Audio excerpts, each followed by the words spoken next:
இது என்னது? இது என்னது? ஐடியா என்னது இது? இது ஐஸ்கிரீம். நாம அடுப்புல வேலை செய்யிட்டு இருக்கிறோம். அந்த டைம்ல ஐஸ்கிரீம் வந்தா நம்ம என்ன பண்றது? இப்படி மிஸ் பண்ணிட்டா அப்புறம் கொடுக்க மாட்டாங்க. கொடுக்கற டைம்ல வாங்கி சாப்பிட்டுக்கணும். அப்புறம் உப்பு பாத்திரத்தை யூஸ் பண்ணி வச்சுட்டு கொஞ்சம் இங்க பாருங்க, இப்படி சாப்பிட்டு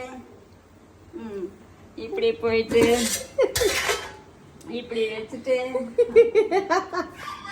அப்படிதான் வேலை செய்யணுமா? சாப்பிடணும், அப்படி வச்சிடணும், இப்படி வேலை செய்யணும். அப்புறம் இப்படி இப்படி ஊத்தணும். அவ்வளவுதான். அப்புறம் ஐஸ்கிரீமே போகவே போகாது. நல்லாதான் இருக்கு, மெல்ட்டே ஆகல.